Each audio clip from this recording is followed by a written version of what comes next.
അതിന് കേരള പോലീസിനോട് ഒരു ബിഗ് സല്യൂട്ട്. ധാരാളം പാഠങ്ങളും പഠനങ്ങളും ഒക്കെ ആയിട്ടാണല്ലോ ജീവിതം മുന്നോട്ട് പോകുന്നത്. അപ്പോൾ ഏതായാലും നമ്മളൊക്കെ ജീവിതത്തോട് ഫൈറ്റ് ചെയ്യുന്നു, നമ്മുടെ നേരായ വഴിക്ക് പോകുന്നു. മാർഗതടസ്സങ്ങൾ ഉണ്ടാക്കാൻ ബോധപൂർവം ശ്രമിക്കുന്നവരെ നമ്മൾ ആ തടസ്സം മാറ്റി മുന്നോട്ട് പോകുന്നു. അങ്ങനെ മുന്നോട്ട് പോകുമ്പോൾ ഒരു ജനാധിപത്യ രാജ്യം എന്നുള്ള നിലയ്ക്ക് ഭരണകൂടം ഉറപ്പ് തന്ന തടസ്സങ്ങൾ നീക്കാനുള്ള എല്ലാ സഹായങ്ങളും ഉപയോഗിക്കാൻ കഴിഞ്ഞു. അതിന് കേരള പോലീസിനോട് ഒരു ബിഗ് സല്യൂട്ട്. അത് നിങ്ങൾക്കൊക്കെ അറിയാമല്ലോ. പരാതി കൊടുക്കുന്നത്, പരാതിക്ക് കാരണമായ സംഭവങ്ങൾ തുടർന്നും ഉണ്ടാകുന്നു, നിയമവ്യവസ്ഥയെ വെല്ലുവിളിക്കാൻ ശ്രമിക്കുന്നു എന്നുള്ളത് കൊണ്ട് തന്നെയാണ്. നിലവിൽ കൂടുതൽ പ്രതികൾ ചേർക്കപ്പെടുന്ന അങ്ങനെ വിവരങ്ങളൊക്കെ കൊടുത്തിട്ടുണ്ടോ? ഈ അടുത്ത ഓരോ ദിവസങ്ങളിലും കോൺഗ്രസ് പ്രവർത്തകരുടെ പേര് പറഞ്ഞു നിൽക്കുന്നുണ്ട്, മെയിലായി പരാതി കൊടുക്കുന്നുണ്ട്. അല്ല, നമുക്ക് ഇപ്പോൾ എന്താ പറയുക, ഹരിത കേരള ക്യാമ്പയിൻ നിങ്ങൾക്കറിയാമല്ലോ. മാലിന്യമുക്ത നവകേരളം. ആ മാലിന്യമുക്ത നവകേരളം എന്നുള്ള ലക്ഷ്യം സാക്ഷാത്കരിക്കണമെങ്കിൽ നമ്മളെല്ലാവരും അതിൻ്റെ ഭാഗമാകണം, ആ ക്യാമ്പയിൻ്റെ ഭാഗമാകണം. നമ്മൾ പുറത്തേക്ക് വലിച്ചെറിയുന്ന ദുർഗന്ധങ്ങൾ, ആ ദുർഗന്ധങ്ങൾ നമുക്ക് ദുർഗന്ധരഹിതമായി സമൂഹത്തിൽ ജീവിക്കണമെങ്കിൽ അതിനെ ഒന്ന് നമ്മൾ എറിയാതിരിക്കണം, മറ്റൊന്ന് എറിയുന്നവരെ കണ്ടാൽ അവരെ തിരുത്തിക്കാൻ നമുക്ക് ഓരോരുത്തർക്കും ഉത്തരവാദിത്വമുണ്ട്. അപ്പോൾ ആ ക്യാമ്പയിൻ മുന്നോട്ട് പോവുക, അതിന് ശക്തമായി പ്രതികരിക്കാൻ കഴിവുള്ളൊരു ഗവൺമെൻറ് ഉണ്ട് എന്ന ഉറച്ച വിശ്വാസം ഞാൻ ആദ്യമേ നിങ്ങളോട് പറഞ്ഞിരുന്നു. അതുമായി മുന്നോട്ട് പോകുന്നു.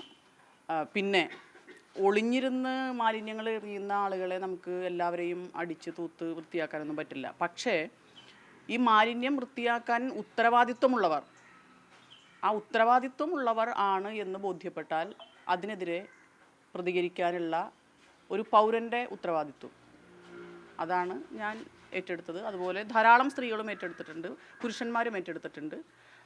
ആ മാലിന്യത്തെ നിർമ്മാർജ്ജനം ചെയ്യാനുള്ള ഉത്തരവാദിത്വം എല്ലാ മനുഷ്യരും ഏറ്റെടുക്കുന്നു. അതിൻ്റെ ഭാഗമായി ഞാനും ഏറ്റെടുത്തു.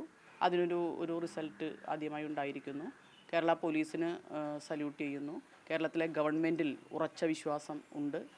അതുമായി മുന്നോട്ട് പോകും. ഈ അറസ്റ്റ് ചെയ്ത ശേഷവും ഷാജഹാൻ പറഞ്ഞത് ഇനി കുറേ കാര്യങ്ങൾ പറയാനുണ്ട്, ഇനി ഇത് തുടരുമെന്നാണ്. അതായത് ഈ അധിക്ഷേപം തുടരുമെന്ന സൂചന.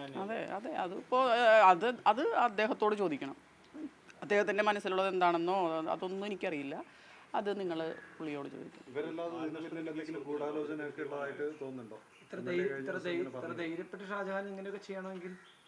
അതൊക്കെ പോലീസ് കണ്ടെത്തട്ടെ. അതൊന്നും ഞാൻ പറയണ എങ്ങനെയാണ്, അതൊക്കെ പോലീസ് കണ്ടെത്തട്ടെ.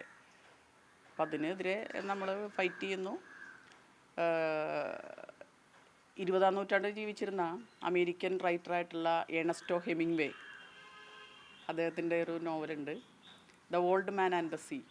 82 ദിവസം നടുക്കടലിൽ ഒരു മീനെ പോലും കിട്ടാതെ മാനസികമായി പ്രയാസപ്പെട്ട് ഇരുന്ന സമയത്താണ് വലിയൊരു മീൻ തന്നെയും കൊത്തിവലിച്ചുകൊണ്ട്, തൻ്റെ ചൂണ്ടയെയും കൊത്തിവലിച്ചുകൊണ്ട് സമുദ്രത്തിൻ്റെ അഗാധതകളിലേക്ക്, ആഴങ്ങളിലേക്ക് കൊണ്ടുപോകാൻ തക്ക വിധത്തിൽ വലിച്ചു കൊണ്ടുപോകുന്നത്. പക്ഷെ ഫൈറ്റ് ചെയ്ത് ആ മനുഷ്യൻ ആ മീനുമായി, അതിൻ്റെ എല്ലുമായി മുള്ളുമായി കരക്കടിയുന്നതാണ് ആ നാട് കാണുന്നത് എന്നാണ് ആ പുരസ്കാരം ലഭിച്ച ആ നോവൽ പറയുന്നത്. ഇന്ന് നമ്മളിപ്പോൾ ഇന്ത്യ മുഴുവൻ നവരാത്രി ആഘോഷിക്കാൻ പോവാണ്.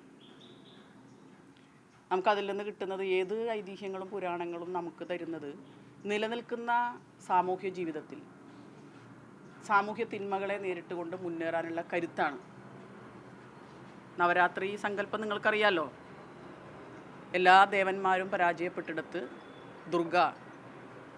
ദുർഗായുടെ അവതാരം വരികയാണ്. ആ നിഷ്ഠൂരനായ അസുരനെ നിഗ്രഹിക്കുന്ന, തിന്മയെ നിഗ്രഹിക്കുന്ന നവരാത്രിയുടെ മഹോത്സവത്തിൻ്റെ എല്ലാവിധ ആശംസകളും നൽകുന്നു. നന്ദി.